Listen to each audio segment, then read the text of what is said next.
cybersecurity of our country is a critical one that sits and straddles the Ministry of Communications, Digital Technologies and Innovation, and our national security apparatus. In fact, when you read the National Security Strategy document that was prepared in 2020, I believe that paragraph 3.4 on page 41 speaks about our cybersecurity preparedness as a nation.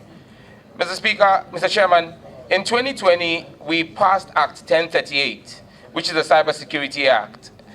As a member of the committee at the time, I played a key role in the formulation of that legislation. And when you speak about funding cybersecurity, I'm sure that the outgoing minister will bear witness, and the members of the committee, that when the bill came to Parliament from Cabinet, it did not have anything about funding cybersecurity. It was my personal intervention and amendments to the bill that introduced Section 23 of the bill, which is the funds of the bill.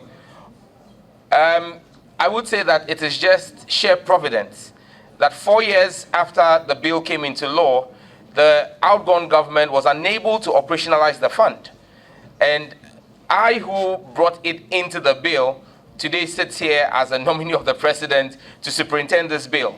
I give you the assurance that the brain and thinking behind me introducing funding for the bill, and if you read it, I identify a number of sources to fund cybersecurity.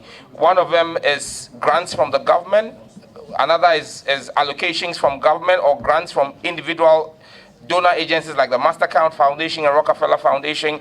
Another one is actually the establishment of the Cyber Fund, which will be a dedicated fund for beneficiaries of cybersecurity. So I think I just share providence that when approved by this House, and I assume office as Minister for Communications, the thoughts that came through my mind in September 2020, when I introduced this as an amendment, will see the light of day under President John Dramani Mahama. As subcommittee chairman for the NDC's Manifesto Drafting Committee on Digital Economy and ICT, we put in place that policy plank with the approval of His Excellency John Dramani Mahama to set up a 50 million fintech fund.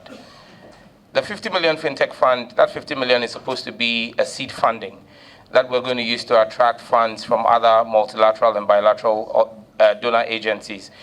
Our target is to build a $300 million fund. That's not going to be disbursed like confetti, but that's going to be used as seed funding to attract major funding from venture capitalists and angel investors. Another thing we're going to be doing to support the fintech industry in Ghana is the setting up of business advisory supports and regulatory sandboxes to ensure that our young startups survive. In fact, the statistics show that most startups die before their 5th anniversary. And that's because most of these startups are started by young innovators who don't have all it takes to run a business. It's one thing being an innovator, it's a completely different business running and managing a business enterprise. And so that's where this fund is going to come in to offer them the business advisory support, to give them what it takes to run a business profitably, whilst the innovative juices of young Ghanaians, the creative minds that God has blessed this country with, will continue to explode. But one last thing we're going to do for the fintechs is that we're going to redefine the entire regulatory framework. As we see today, the President has issued an executive instrument that redesignates the Ministry of Communications to the Ministry for Communications, Digital Technology and Innovation. Fintechs are digital technology. It's because of them. They are at the heart of President Mahama's government because he wants to have a truly financially inclusive government by the time he's leaving office in 2028. And so we're going to set up an independent subsidiary of the Bank of Ghana along the lines of the FCA in the UK. And along the lines of GIPS, 100% owned by the Bank of Ghana, but that's going to be agile in its regulatory framework and allow for innovation, things like agri-tech, edu-tech, insurance technology in the fintech space to take off. So this is the golden era for fintechs under the next 4 years of John Dramani Mahama.